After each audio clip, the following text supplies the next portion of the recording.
Pessoa de muleta correndo. Judocas lutando. Farol com cidade ao fundo. Canoa no mar. Homem de muleta correndo. Mulher de cadeira de rodas malhando em academia. Avenida movimentada. Homem de cadeira de rodas jogando tênis. Atleta cego praticando salto.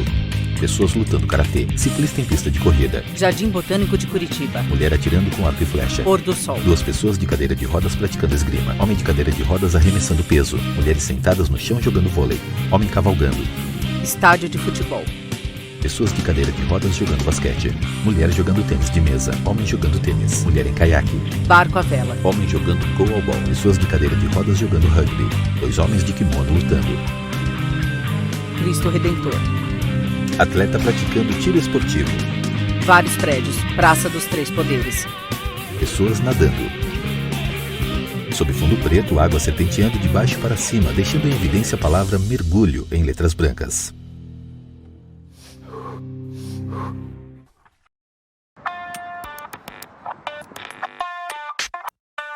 Homem negro de óculos escuro em cadeira de rodas ao lado de um rio. Outro homem o ajuda a sentar em um caiaque. Então ele começa a remar. René Campos, atleta de remo.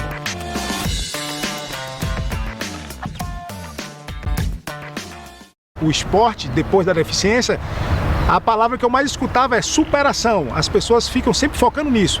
Pô, é superação, o cara é deficiente e consegue nadar.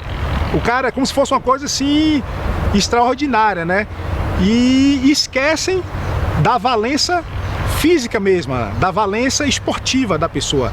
Porque assim como no meio não paralímpico, né, vai ter o Usain Bolt e vai ter aquele cara ali que não tem a valência física para concorrer com o Usain Bolt. E no esporte paralímpico não é diferente, né? Você é qualificado em uma categoria em virtude de uma lesão, mas óbvio que o que vai fazer um chegar na frente e o outro chegar atrás é a valência física, é o treinamento, é o comprometimento. E é assim que eu acho que os atletas paralímpicos, cada dia mais, gostariam de ser vistos, né, pela sociedade, pela sua capacidade, não apenas pela superação de estar fazendo um esporte em condições de limitação física, eu diria.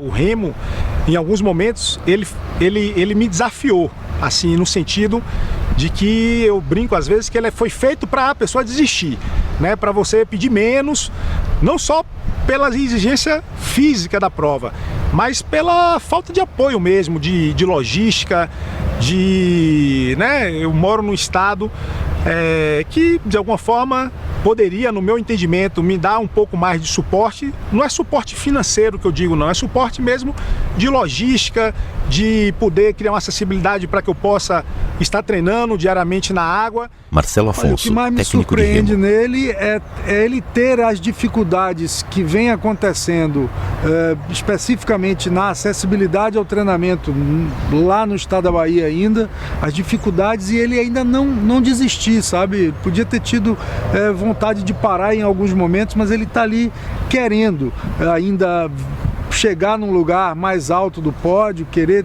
dar uma medalhada olímpica. René. Esses apoios, o que eu costumo brincar às vezes, não é nem a questão financeira, mas você tem um apoio, por menos que seja, nem que seja do ponto de vista motivacional, aquilo faz uma diferença na vida do atleta que assim não tem noção, é como se você se sentisse representando eles também. Com 14 anos fui morar em Salvador, tinha o intuito de me preparar para o vestibular de medicina. Até então era um sonho do ponto de vista acadêmico, sendo que o esporte, antes mesmo disso, sempre esteve muito presente na minha vida. Pratiquei diversas modalidades ainda em Tapetinga, fiz 7 anos de karatê, me graduei em faixa preta, convivi muito tempo, né, no mundo do futebol amador. Meu pai era presidente de uma liga de futebol da cidade e eu convivia, jogava bola nessa época e tinha aquele sonho, talvez o sonho da maioria dos brasileiros que tem uma certa habilidade para isso, de ser um jogador de futebol. Indo para Salvador, confesso ter me focado mais na questão do estudo. E até porque o vestibular de medicina é um vestibular que exige, né, uma certa dedicação. acabei conseguindo esse feito assim, de passar na minha primeira tentativa, e ali segui a minha vida de forma mais tranquila, né? Conformado em estar seguindo uma profissão que pudesse me trazer uma realização pessoal. E o que acontece é que de forma súbita assim, eu comecei a sentir fortes dores na região dorsal, que me levava algumas vezes a ir ao hospital. Por umas 3 ou 4 vezes, fazia analgesia de forte potência, vamos dizer assim. Foram feitos alguns exames em busca de um diagnóstico. A gente fez uma tomografia que evidenciava algumas hérnias na coluna. Suspeitou-se inicialmente das hérnias, mas realmente não melhorava. Eu voltava para casa, poucas horas depois eu tinha que voltar para o hospital por não aguentar a dor, né, que era muito forte. Numa dessas, num desses retornos, eu tive a surpresa assim, um dia de manhã, eu acordei, fui tentar ir ao banheiro fazer xixi, e quando tentei, fazer o xixi, não conseguia, de forma alguma. De forma muito rápida, eu lembro de começar a perder o movimento da perna esquerda, não conseguia mais me sustentar, tive que sentar no vaso e pedir ajuda de terceiros para que viesse me dar aquele suporte. Lembro claramente assim, da cabeça ficar muito confusa na hora, tentando pensar o que seria aquilo. E aí veio toda uma equipe de profissional, médico clínico, ortopedista, neurologista, poder avaliar ali o que estava provavelmente acontecendo. E eu lembro assim vagamente de ter uma certa discussão em termos do diagnóstico e da conduta que iria ser feita. Pensava-se inicialmente numa dessas hérnias, comprimindo a medula, pensou-se até em fazer uma cirurgia, que seria uma cirurgia, ao meu ver, catastrófica, sim, ia fazer uma toracotomia com intubação seletiva, algo realmente complexo. E até que o ortopedista na época, especializado em coluna, Ricardo Cotias, ele, eu acho que percebeu, que uma hérnia causando um quadro clínico tão grave estava um pouco estranho e resolveu dar um passo atrás, que seria para me submeter a um novo exame de imagem e tentar entender melhor o que estava acontecendo. Nessa, a gente acabou tendo um delay ali de tempo, que eu tive que sair do hospital que estava, ir numa outra unidade de imagem, fazer uma ressonância com contraste. Isso aí durou em média de 6 a 8 horas, tempo suficiente de perder também o movimento da perna direita. E aí eu lembro que eu fiquei muito angustiado, assim, estava com medo, a palavra é essa, com bastante medo. Resiliente, determinado, Marcelo, que é o que me encanta no trabalho com ele, é o que a gente chama no jargão, aquele sangue no olho, o olho de tigre mesmo, e que isso me encanta nele, essa vontade de vencer, de ganhar, de estar cada vez mais evoluindo no trabalho dele. Então foram 6 meses de hospital, mais 6 meses em casa, num esquema de home care. Eu sequer conseguia ficar numa cadeira de roda, que eu não tinha um equilíbrio de tronco, ficava tonto, achava que ia cair. E aí passei depois um ano no Hospital Sara, isso no 2º ano, onde eu ficava de 8 até 5 horas da tarde, fazendo atividades mesmo de reabilitação. Saía do hospital, ia para um clube lá de Salvador nadar, Eu comecei a nadar por achar que o esporte, a natação, iria me ajudar no que diz respeito a ganhar, a ter um ganho motor nos membros inferiores. Botava o pé de pato e ali tentava movimentar o que era possível. E essa fase foi a fase que eu comecei de fato a expandir minha mente assim, de forma positiva, porque eu voltei a me sentir, vamos dizer assim, vivo. Então eu logo percebi que aquela ferramenta chamada esporte, que sempre fez parte da minha vida, desde que eu me conheço como gente, e que talvez era a coisa que mais tinha vontade de fazer assim na vida, estava ali acessível a mim novamente. Então, pouco tempo depois, eu lembro de ter participado de um campeonato Norte-Nordeste em Natal, numa prova de natação, em que acabei ficando em terceiro lugar numa prova de 50 metros. Conheci o mundo paralímpico ali, foi minha porta de entrada, onde eu vi diversas pessoas com várias deficiências, muitas piores do que a minha. Isso foram 2 momentos assim marcantes que eu lembro de ter essa percepção. Uma nesse primeiro campeonato e outra quando eu cheguei no Sara, em que eu estava me achando o pior das pessoas e cheguei lá e vi gente tetraplégico, que não conseguia mexer os braços. E aí eu até parei, analisei e falei, talvez eu esteja até no lucro, né? Vamos dizer assim. E aí tive esse primeiro contato na natação, vi que era um caminho a ser seguido, era uma coisa que já me fazia ter uma percepção do coração ali, tá batendo de forma diferente. E aí um belo dia eu estava na piscina lá, olímpica de Salvador, e tinha um atleta que fazia natação e fazia remo. E aí ele comentou que tinha uma escolinha, né, que tinha um pessoal que mexia com remo e me convidou para fazer um teste no simulador. Eu estava bem nessa época, assim, do ponto de vista do condicionamento físico, porque eu já vinha fazendo a natação, e lembro de ter ido sentado numa máquina, num simulador. Ele me explicou o que tinha que fazer, eu fiz alguns movimentos, sempre tive uma facilidade assim, em relação à prática de atividade física, a executar gestos motores em modalidades novas. E aí falou que a prova, né, se resumia na época a um tiro de 1000 metros, e aí, fui lá fazer esse tiro de 1000 metros. Quando fiz, eu percebi no olhar do rapaz, um olhar assim de susto, assim, de surpresa positiva. Falou, cara, eu acho que você tem potencial. Eu acho que na época o recorde era 4 minutos, e eu fiz assim, num primeiro tiro, 4:16, coisa de 16 segundos a mais do que o atual representante da seleção brasileira. Aí foi todo um processo, isso foi em 2012 que eu conheci. Foi todo um processo, eu estava ali numa época em que eu estava pensando, né, o que fazer com minha profissão, com a medicina. Tinha bastante conflito em relação a isso, porque via meus colegas terminando suas residências, meu irmão, que é mais novo do que eu em escolaridade de 3 anos, que também é médico, já tinha formado, já fazia residência.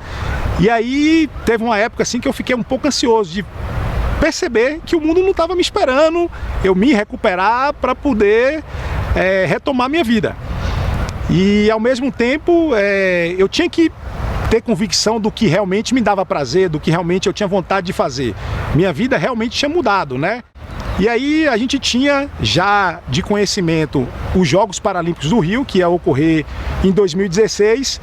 E aí eu fiz uma estratégia pessoal, sozinho, uma coisa assim muito interna para mim, que era eu fiz um cálculo, né? Eu falei, quando chegar em 2014, eu vou me jogar de cabeça e vou ver o que dá, né? Óbvio que o esporte de alto rendimento, quem já teve a oportunidade de fazer, sabe o quanto é difícil do ponto de vista logístico, do ponto de vista de apoio, do ponto de vista de execução mesmo do dia a dia. É um esporte que leva seu corpo ao limite, então ele cansa você, ele cansa sua mente, ele tem todo um bastidor por detrás, que não é só subir no pódio e mostrar uma medalhinha, onde as pessoas ali acham que aconteceu do acaso. Então você tem que ter uma mente muito forte, tem que ter uma preparação física muito forte e uma preparação mental muito forte. Então, aos poucos, em 2014, eu fui me preparando, comprei um simulador de remo, fui nos Estados Unidos comprar, porque na Bahia a gente não tinha um local assim. Esse simulador passou a conviver comigo dentro de casa, onde eu treinava, comecei a treinar com ele, fiz uma pós de medicina do esporte, que era para entender um pouquinho sobre fisiologia do exercício, e aí tive a oportunidade de conhecer pessoas que somam muito, né, que estão comigo até hoje. Teve a primeira participação em Campeonato Brasileiro em 2014. Guilherme Soares, técnico de remo. Em 2015, dentro do processo seletivo, ele se qualificou para estar participando do Campeonato Mundial de Remo Ergômetro em Boston. Ele teve uma medalha de prata nesse evento. Posteriormente, ele acabou indo para uma etapa de uma Copa do Mundo, onde ele disputou com um atleta que já vinha representando o Brasil desde 2009. Nessa competição, ele ganhou desse atleta que vinha representando o Brasil, por uma diferença de 15 segundos. Né? A partir daí, ele assumiu a posição dentro do barco, e no Campeonato Mundial Classificatório, né, para os Jogos, em 2015 na França, ele conseguiu um feito que até antes a gente não tinha conseguido, nem em 2007, nem em 2011. Tá? Que sempre no Mundial anterior é um Mundial classificatório, é um evento classificatório para os Jogos. Ele acabou classificando o barco numa 7ª colocação, numa situação atípica, onde ele estava com uma fratura na costela. René. Então, em 2014, que foi minha primeira experiência aqui mesmo, nessa raia da USP, nós tínhamos aqui 2 atletas de clubes grandes aqui de São Paulo, que um deles era o representante da seleção brasileira. E aí, nessa primeira regata, eu acabei ficando com a 3ª colocação. Éramos 12, 13 atletas, eu fiquei com a 3ª colocação. Vi que o negócio era mais embaixo, né? Só chegar e vir, né? Eu tinha que, de fato, fazer todo um processo. E quando eu voltei para Salvador, eu voltei assim, confiante de que eu ia me dedicar. Então comecei nesse simulador a treinar diariamente, a ganhar condicionamento físico, e isso, o campeonato aqui em 2014 foi em dezembro. Quando foi em março, na máquina, eu já fazia o melhor tempo do Brasil. Já consegui ganhar, inclusive, desses 2 atletas que tinham aqui em São Paulo. Marcelo. Eu não trabalho com o René vendo ele um atleta com uma deficiência. Eu não consigo. Às vezes as pessoas me perguntam muito isso. Como é trabalhar com um atleta deficiente? E eu não vejo o René dessa forma. Eu vejo ele como um atleta comum em que eu preciso adaptar a uma realidade competitiva. A lesão que ele teve recentemente, que não permitia ele treinar, me deixou assim preocupado, pensando em um ano basicamente para a Olimpíada. E eu acho que ele se superou mais uma vez, ficou na cama com muita dor, não conseguia se mexer, e basicamente em 2 meses ele saiu da situação que estava, conseguimos voltar a treinar. E aconteceu o resultado agora da Copa do Mundo. Eu acho que isso me emocionou bastante, ver o quanto de sangue no olho ele tem para as coisas. René. A lesão, eu diria que talvez, das experiências que eu passei no esporte negativas, é o pior inimigo, porque ela é silenciosa, é só você que sente, ninguém vê, você custa a se recuperar. A CBR, os outros adversários, ninguém está preocupado com isso, porque, né, você precisa botar o corpo para fazer o rendimento, só que ao mesmo tempo o seu corpo não responde, e isso mexe muito com a cabeça, assim, né? Eu tive uma lesão em maio, em que eu sabia que eu ia ter competição em julho e em agosto, competições importantes. Aí pensar se isso iria me limitar para essas competições é uma coisa assim que você tem que ter realmente muita cabeça para poder suportar o dia a dia. A grata experiência de participar então das Olimpíadas do Rio 2016, onde de forma inédita na categoria acabei sendo finalista, estando ali entre os 6 melhores do mundo. Acabei com a 6ª colocação e pensei em algum momento até em parar, né, retomar a minha vida profissional. E aí, assim, eu confesso que não dava, né? Eu ainda sentia que meu coração, minha mente pedia algo a mais. Marcelo. No remo especificamente, você tem dentro do ano, não sendo o ano olímpico, a Copa do Mundo como sendo a etapa importante, além do Campeonato Brasileiro, e o Mundial. São os 2 campeonatos no mundo que tem maior peso. Então, nesse caso, a Copa do Mundo aconteceu basicamente há 30 dias atrás, um pouco menos, 3 semanas atrás, e o resultado veio muito bem, assim, onde estão os melhores atletas. Ele ficou 10 segundos do campeão olímpico do Rio de 2016, o que estava quase 30 de diferença. Então está chegando, está encostando no melhor atleta do mundo hoje, e tem nos dado e tem dado a ele uma esperança muito grande de ser medalha nos Jogos de Tóquio. Grandes clubes do futebol, René, são derivados inclusive do remo. Lá 100 anos atrás, dizem as histórias que o remo, o pessoal primeiro ia para as regatas para depois ir para os estádios, né? Então o clube de Flamengo é Clube Regatas Flamengo. Então lá em Salvador, o Vitória, né, veio do remo. O Vasco da Gama, vários times são originários inicialmente de clube de remo. Então o remo, ele é um esporte que tem mais de 100 anos. Atualmente não é um esporte popular no nosso país. Ele é um esporte que é muito popular na Europa. Então os países da Europa, a gente nos campeonatos vê assim estruturas fantásticas, assim, tanto no que diz respeito ao remo olímpico quanto no remo paralímpico. No Brasil, ele não é um esporte assim popular, não é um esporte muito conhecido, apesar de que as pessoas até conhecem, né? Sabem que existe. Há uma confusão um pouco grande com a questão da canoagem.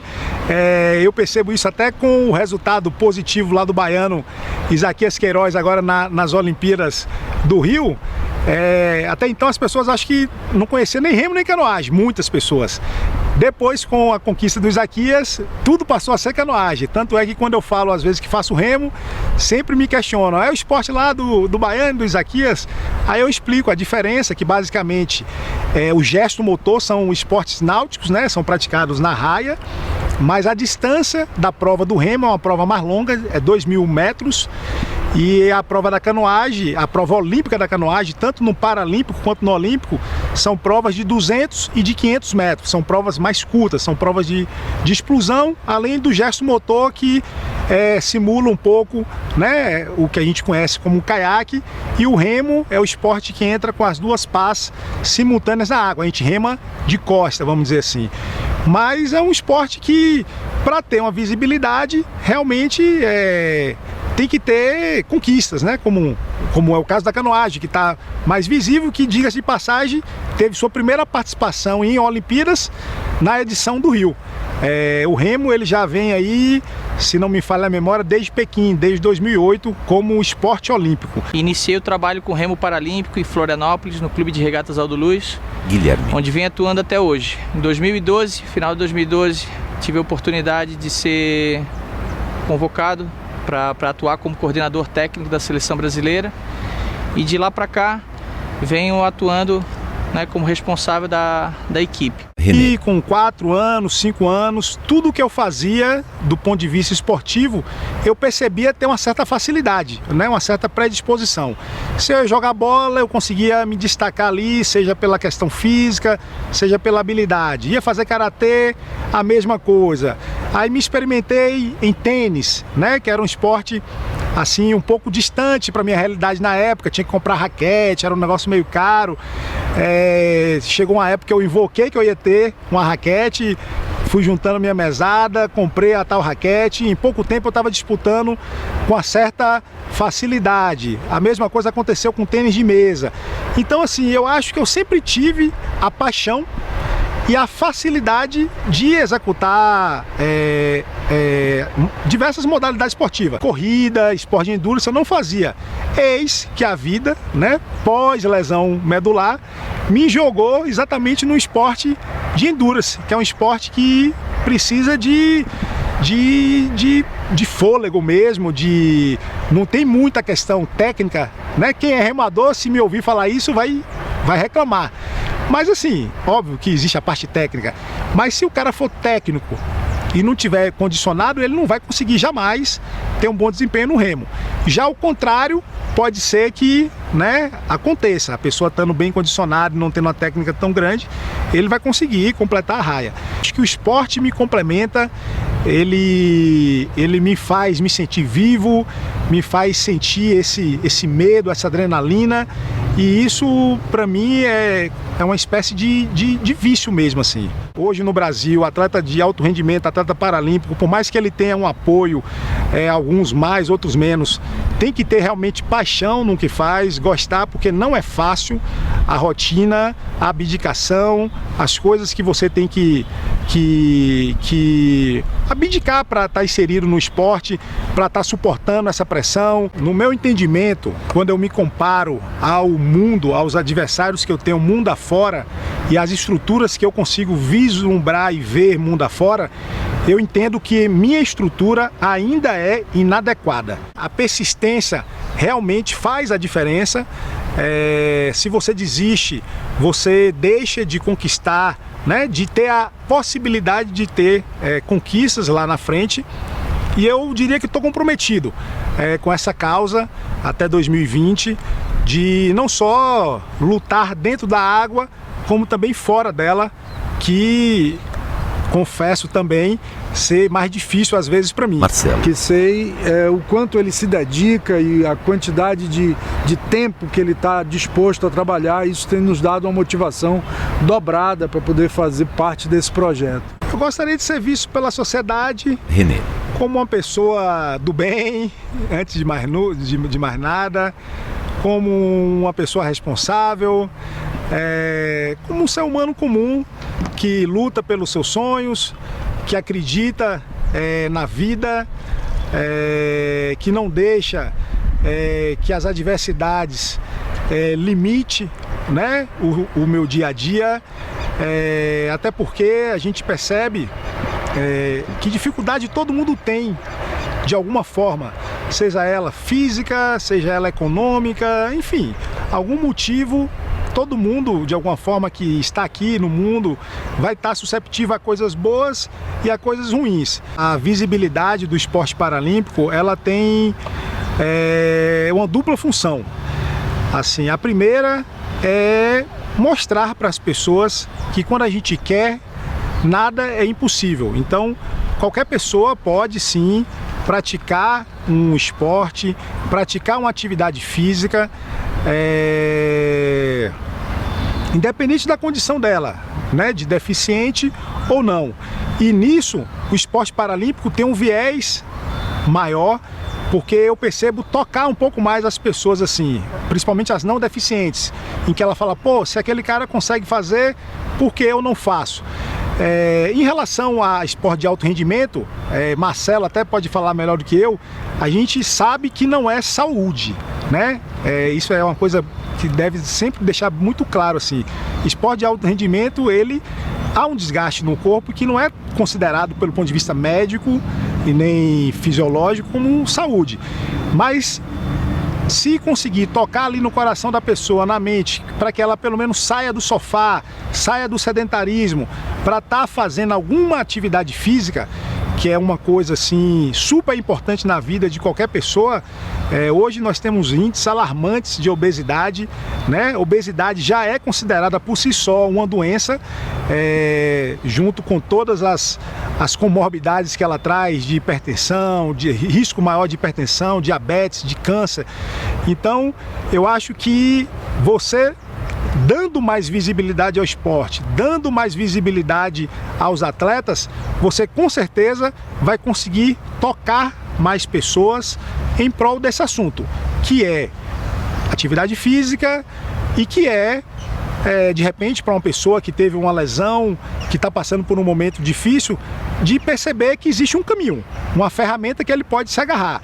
A minha foi o esporte, mas se a pessoa de repente tem uma predisposição à música, pode ser o caminho que ele vai seguir. O que a gente precisa em relação à visão quanto às pessoas com deficiência é dar acessibilidade. A lesão, a deficiência física, ela, no meu entendimento, ela não causa uma incapacidade, ela causa sim uma desvantagem em virtude das barreiras físicas, sociais que estão aí, né, na nossa sociedade. Mas, em termos de capacidade, as pessoas com deficiência têm a capacidade igual ou até superior. O remo, em relação à limitação física, o legado que o remo trouxe na minha vida, é exatamente criar uma condição de igualdade maior do que fora da água. Na água, eu diria hoje que, independente se a pessoa tiver uma deficiência ou não, se ela sentar com os mesmos critérios da regra, que é sem usar as pernas, né, com as faixas em que eu uso, pode colocar ali do lado que eu vou, vamos dizer assim, me garantir. Vou me sentir apto. Fora da água, o que mais chama a atenção, até então, né, eu até os meus 26 anos eu não era deficiente. E quando você não tem um problema, você dificilmente consegue enxergar. Então, o que mais me chama a atenção é a falta de acessibilidade mesmo. Então, tem melhorado? Eu acho que tem, né? A mídia tem explorado um pouco mais isso. O próprio esporte paralímpico tem dado uma visibilidade, visto que hoje no Brasil o esporte paralímpico de alguma forma tem até conseguido melhores resultados do que o esporte olímpico.